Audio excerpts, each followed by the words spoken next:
Oh, wait, you're listening? Okay. All right. Okay. All right. You're listening to Radiolab. Radiolab. From WNYC. See? Yep.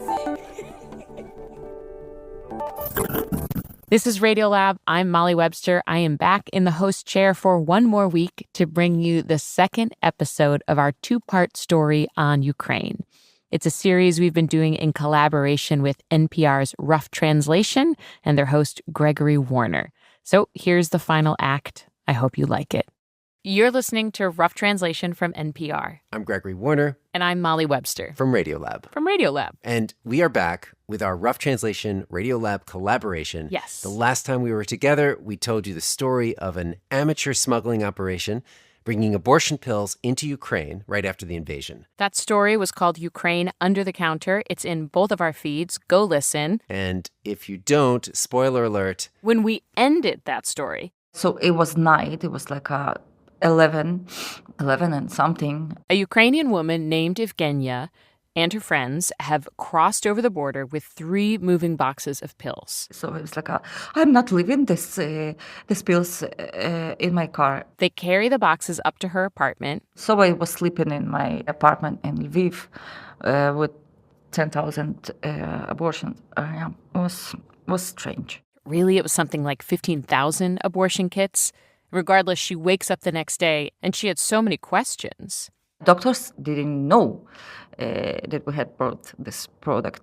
You'll remember they were trying to get these pills to doctors throughout Ukraine after hearing stories of sexual violence committed by Russian soldiers.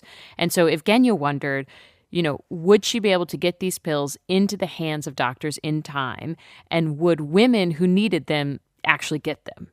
And so we went to Ukraine to follow these pills. All right, so we're in a blackout, and it totally reminds me of the New York blackout. In October, reporter Katz, Laszlo, and I landed in the Ukrainian city of Lviv. They're like impromptu parties where people clean out their refrigerators and make music. That morning, Russian missiles had knocked out power to hundreds of thousands of people. And that night, people were kissing, singing, and picnicking, but also crying and shouting.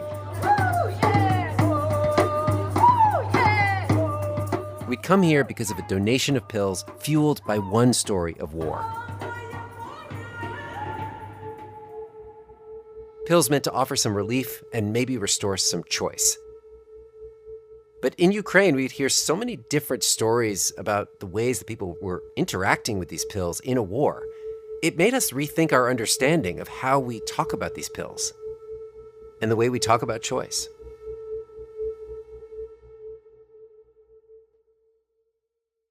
After Evgenia got the pills, she started calling doctors.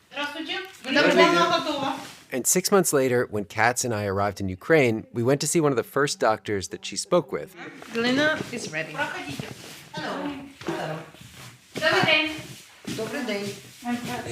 Galina Mytsko, who is also one of the people that everybody told us to talk to when we got to Ukraine. I know, you sent me so many messages, just like lovers in previous time. Yeah. Exactly. Well, I have to say I'm very enthusiastic. We met Galina at her office in Kyiv, and her organization is the Ukrainian partner for International Planned Parenthood. I'm an OBGYN.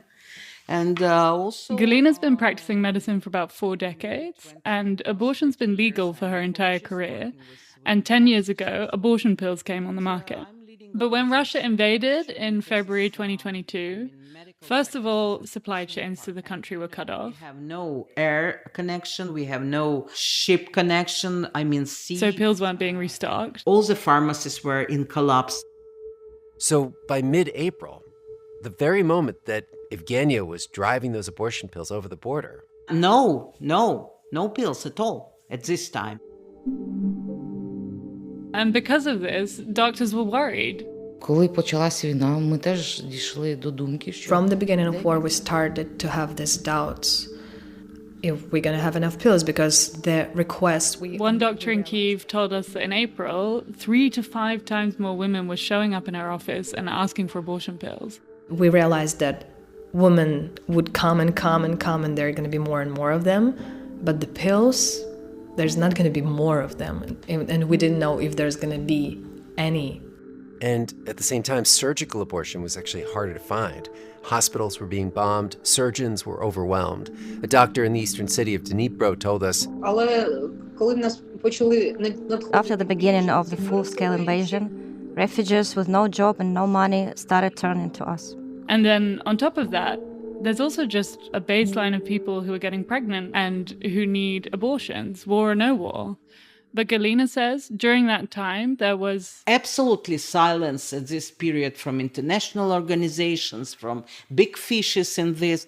They have no such a big speed to react to everything, you know. They need to make procurement. They need to get money for this. But then Galina gets a call. Hello. Connection with Evgenia was like magic situation. Yevgenia sends her 1,600 abortion kits. Oh my God, it's these. Wow. We actually got to see some of these pills when we got to Ukraine. I know the person who made these. These are the coffee packages, no?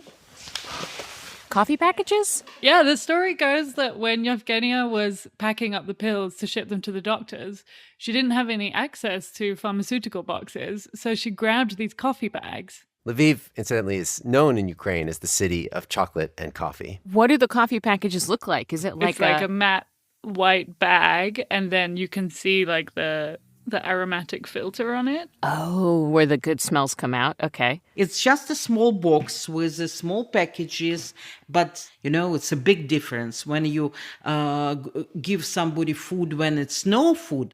And so, once she learns about this shipment of abortion pills, Galina calls all the doctors she can think of across the country. I called to Vinnytsia, to Poltava, Dnipro, and to Odessa. The coffee bags go to Bucha, and they go all around Ukraine. We started to contact doctors, and they started to tell about us to other doctors. From Kherson, from Nikolaev. We started to receive the mails and telephones like, can you bring it to us? You know, you build the building from small stones. And this was one of the small stones which was in the basement, you know, and it was extremely important. The first second that I heard about this story, I was immediately like, what was this like for the women who needed the pills? Were people willing to go on the record? No one that actually had an abortion wanted to talk to us, but we did talk to the people that they talked to. We talked to their friends and their doctors. Just a heads up, almost all of those doctors asked us not to use their last names to protect their privacy at work. 100% наверняка я сказати не можу. So this is Dr. Olga. She's based in Kyiv and has patients in Bucha and did during the occupation. I didn't have any case when woman told me that she experienced that sexual violence or raping or so, and we didn't ask them on purpose, like we didn't ask them this question. Me as a woman, I couldn't let myself do that just to make her feel this pain again, and also I know that if this woman had a feeling that she wants to share with it, she would do that. She said that the patients who did come to her for an abortion, Так, можу сказати, вони вже приходили з чітким... They all came with a really strict decision, strong decision for abortion, because despite the war, they had other plans. У них була все ж таки ті жінки, які мали там дітей. They maybe have children in here or a husband in territorial defense or in the army, and it's harder for them to leave the country. And I started to see patients who lost their houses, their relatives, and they came to us. Another doctor we met, Valentina, told us about this woman who came to her from the east, from the city of Sloviansk. She told me I had in Sloviansk everything. I had 2 flats. I have house near seaside. I have 2 restaurants. Now I am bumsh. I'm homeless. Another translation is, now I'm a bum. Now I am bumsh. I don't know what I should do with my child. She said, I already have a child to take care of. And I just lost my house. I lost my money. I should be healthy, strong, and to have time and sile. powerful energy for my one child.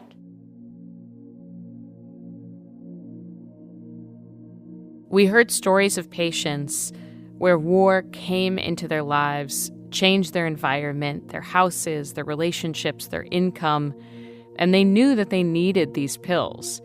But we also heard stories about these pills that went beyond abortion. And that revelation, it started with Dr. Oksana. Yes, we are good. Okay, can you introduce yourself? Доброго дня, мене звати. Her hospital is in Lviv, near the train station, and she sees local patients and also patients who fled fighting in the east. Дуже багато з'явилося проблем з вагітністю. And these are a lot more complicated cases, more complications with pregnancies and more issues with pregnancy. Everyone is in a lot of stress. Do you mean that just because of the stress, like there's more complications like miscarriage and stuff like that? Yeah, that's right. Can you give me a sense of scale, like as in how much more percentage would you say was complicated?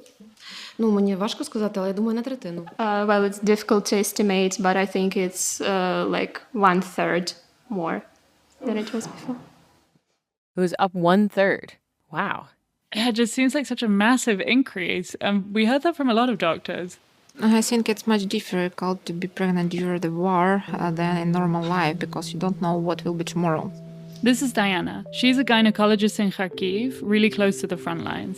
When the war starts, we have a lot of complications of pregnancy. And she described having a day where all women get to our hospital by ambulance with bleedings. Every single woman that came in was hemorrhaging. Doctors, like when they see complications like this happening, they reach for these pills, for mifepristone and misoprostol. Wait, they reach for these pills for complications? Yeah. So it's actually really dangerous if a miscarriage doesn't complete, like if anything is left in the womb. And so in the case of miscarriage, you would use these pills essentially in the same way you would as an abortion, where you would take the pills and then they would just make sure your uterus was completely cleared out. In the case of bleeding, you don't actually need both pills. Doctors would just go for misoprostol. So misoprostol is the pill that causes everything to contract, and that's just like a tightening of muscle. And so when you have that contraction, it clamps down on blood vessels, which essentially closes them off, and so blood can't get out, and then you stop bleeding. Wow. Yeah, you can actually grab these pills, well, misoprostol for just normal labor where there's no complications, but to help induce contractions and give birth. And so when I thought about that April shipment of pills, it took me a while to like really let that sink in.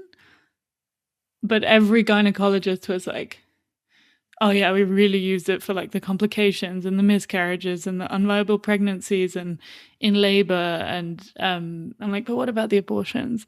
And they're like, yes, for miscarriages. And I'm like, what about the abortions? And they're like, yes, for miscarriages. And I'm like, wait, hang on a minute. Like, why do they keep bringing up these miscarriages all the time?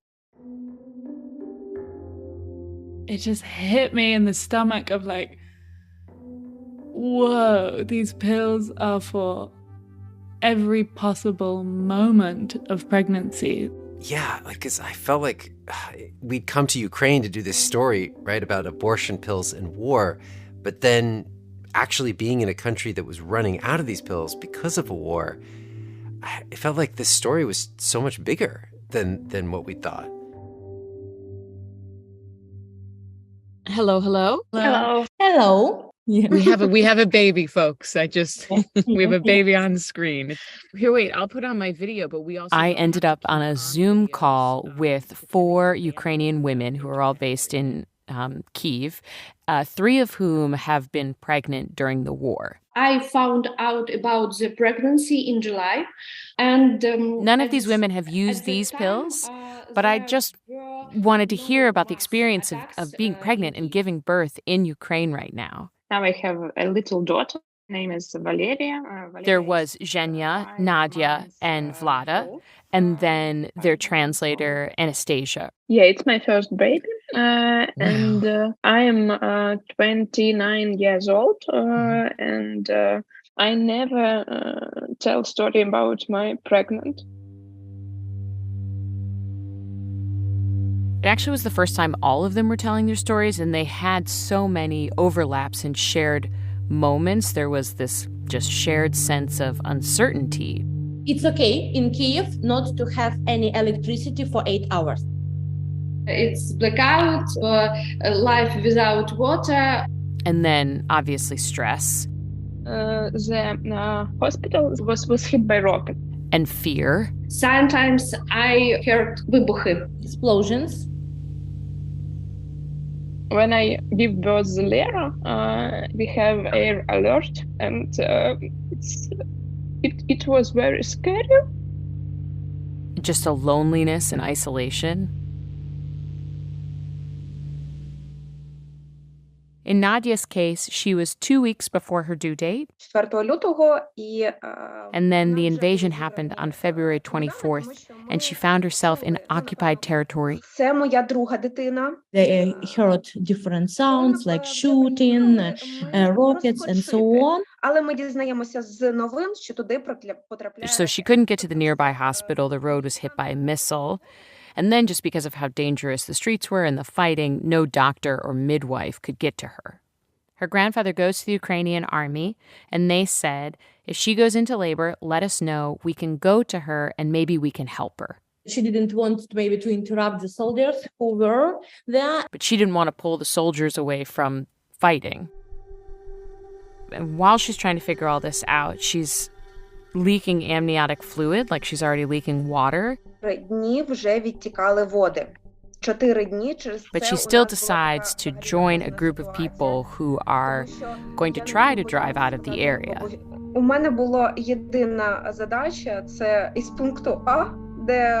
She didn't understand her emotions in that time. Yes, she had only an aim to reach from the destination where there was hell.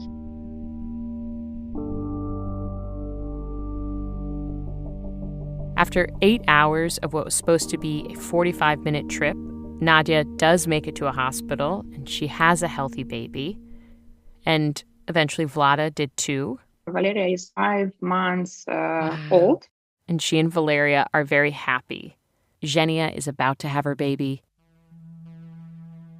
But these women, you know, there were moments where their lives were in danger, or their pregnancies were, or there was just simply so much uncertainty around them that it did bring up moments of doubt.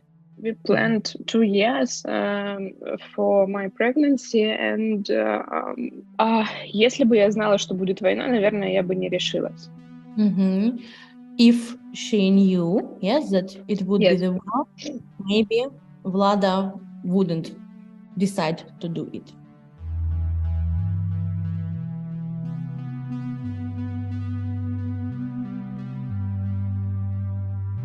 Coming up after the break, these pills take us into a complicated conversation around having a baby or not in a wartime. Rough Translation will be back in a moment.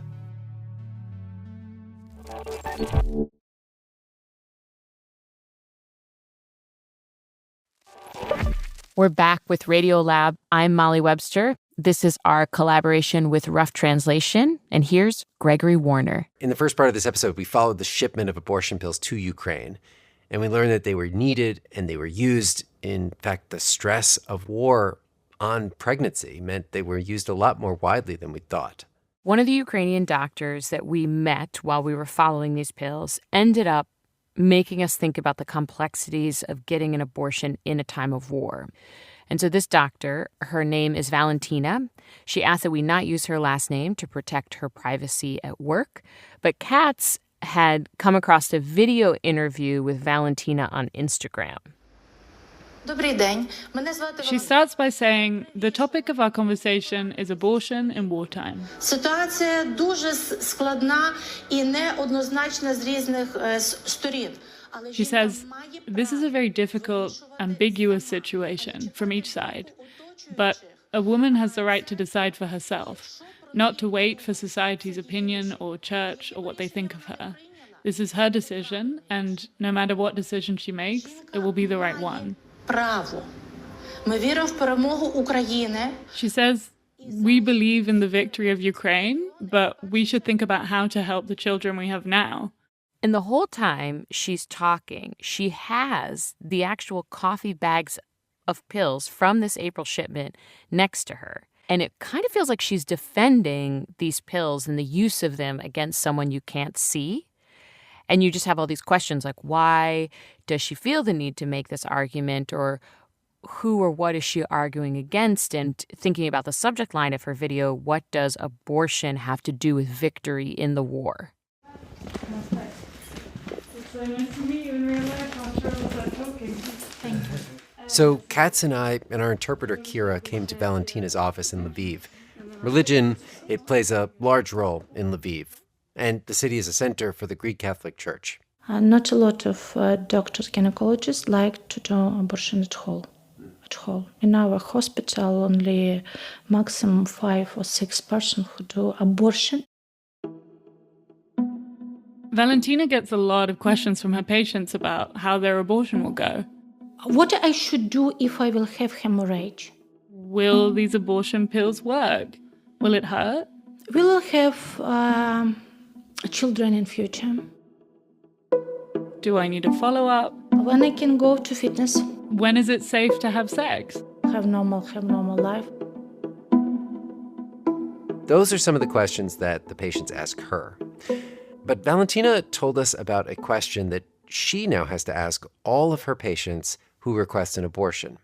And this is a part of her practice that changed about a week or so after the Russian invasion, when her hospital director handed her what appeared to be a hastily written new form for patients to sign. And this form specifically was for patients requesting an abortion. I can't give you this form. No, but I can show you. And maybe we can take a picture just so we have... Can we take a picture? No. Okay. Oh. Can you just tell me what it says? Explain Because obviously I don't understand. It's addressed, like without, the head of the hospital. Without names. Yeah, give my agreement for disclosing my personal data, for the fact that I asked for the medical help in to here. Hospital. It says you're disclosing your name and information to third parties. Related with the interests of the national security, economical prosperity, and human rights.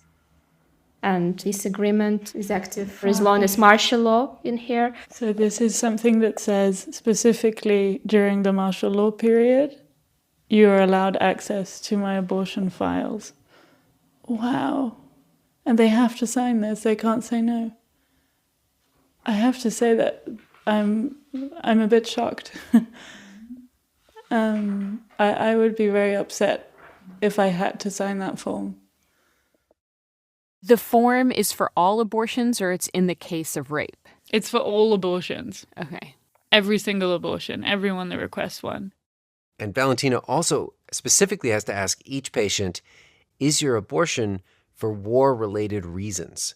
And if they say yes, and she says most do, they should write that they do abortion caused by war.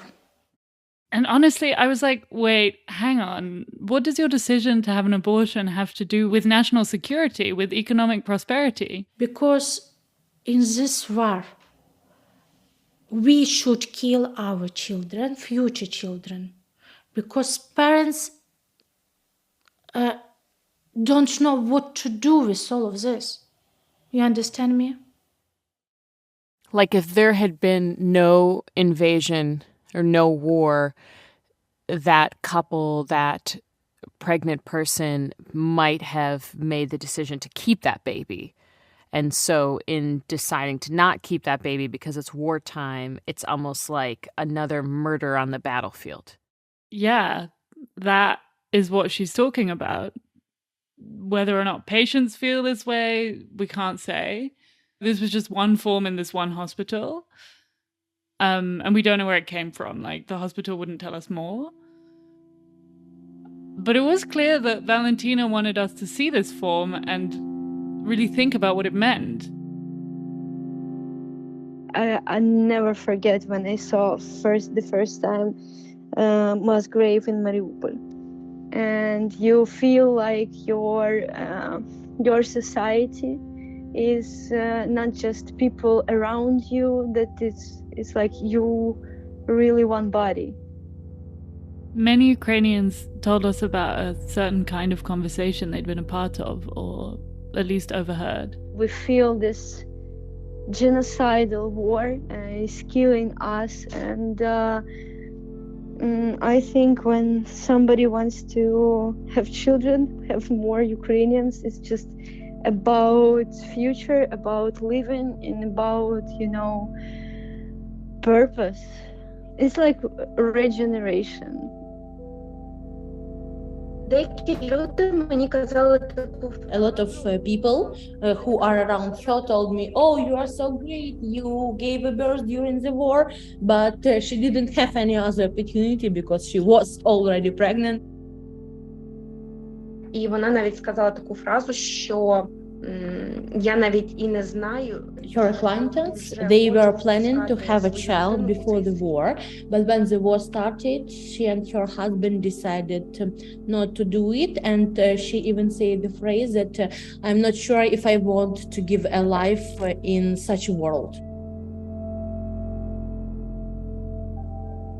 It seems to me that every woman in Ukraine has her own story, and even if at first glance it has nothing to do with either war or pregnancy, you can still trace the points that lead to this.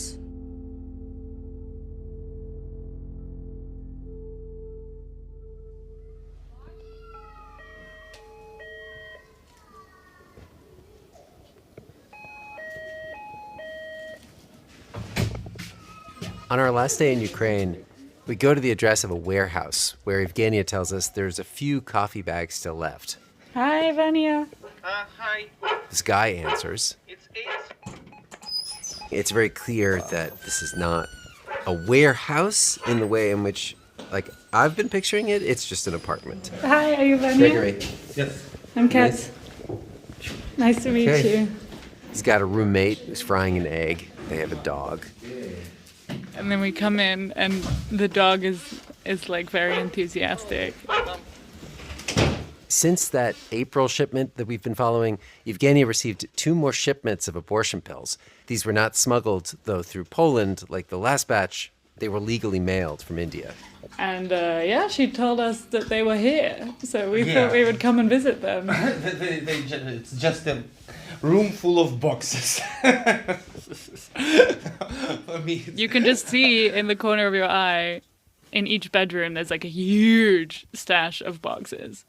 Like massive amounts of boxes. Like the stack is taller than us. I would say it's 8 foot high for sure. That's so they're amazing. like a bunch of white boxes, and on it says top kit, combi kit 1+4. So 24. There's so many boxes of abortion pills here. 26, And then also the living room, there are more boxes of pills. 34, 35, 36. And under Vanya's sock drawer, It's mifepristone, it's abortion pills, but they are put it all together in the kit, which... every few days, someone comes here, grabs a packet of pills, and mails it off to another doctor. They've even smuggled some into occupied territories. Here they all are. It was so dramatically casual. We're just standing in this guy's apartment, and each of these pills is a story. It's someone's story, a moment in their life, whether that's pregnancy or a complication or a family decision or pressure, a traumatic event, or just something they'll forget. Have a nice day. Thank you. Thank you. Thank you so much. Evgenia, who brought the boxes over the border originally, says that they have more than enough pills. Some of them may even expire. But the hope is that they'll never have to go back to a situation like in April. That they'll never run out. All right, and then we step back into a beautiful day you would never guess.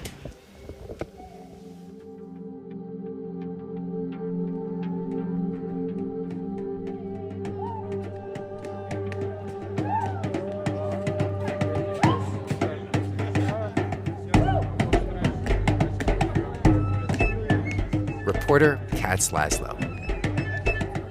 This episode was produced by Tessa Paoli, Daniel Germa, and our senior producer, Adelina Lancianese, with help from Nick M. Nevis. Our editor was Brenna Farrell. Reporting help from the Rough Translation team. Huge thanks to the ears of Valeria Fokina, Andrii Degeler, Noel King, Robert Krulwich, and Sana Krasikov, plus Soren Wheeler and all our friends at Radiolab. Thank you to NPR's international desk and the team at the Ukraine Bureau. And to our interpreters, Leonova and Tetyana Yurinetz. Thanks to Drs Natalia, Irna and Diana, Yulia Mytsko, Yulia Babych, Maria Hlazunova, Nika Bielska, Yvette Mrova. Thanks also to Lauren Ramires, Jane Newnham, Olena Shevchenko, Marta Chumako, Jamie Nadal, Jonathan Bearak, and the many, many others we spoke to for this story. The Rough Translation team includes Luis Treyes and Justine Yan. Our intern is Elena Tworek. Our supervising producer is Liana Simstrom. Irene Noguchi is the executive producer of the Enterprise Storytelling Unit, which is our home at NPR. Our visuals editing came from Katie Dull and Peter DeCampo. Illustrations by Oksana Drajkovska. Translation came from Eugene Alper and Denis Kachivsky. Voiceover came from Lizzie Marchenko and Yulia Serbanenko. Archival from the Heal Foundation. John Ellis composed our theme music, original music from Dylan Keefe, additional music from Blue Dot Sessions and First Com Music. Mastering by James Willits and Robert Rodriguez. Fact-checking by Marisa Robertson-Texter. Legal guidance from Micah Ratner, Lauren Cooperman, and Dentons. Ethical guidance from Tony Cavan. NPR's Senior Vice President for Programming is Anya Grundman. I'm Gregory Warner. Rough Translation's taking a little break, but when we get back, we have some more stories from Ukraine and a trip to India. See you soon. I'm Molly Webster. Thanks for listening. Lulu and Latif are back next week.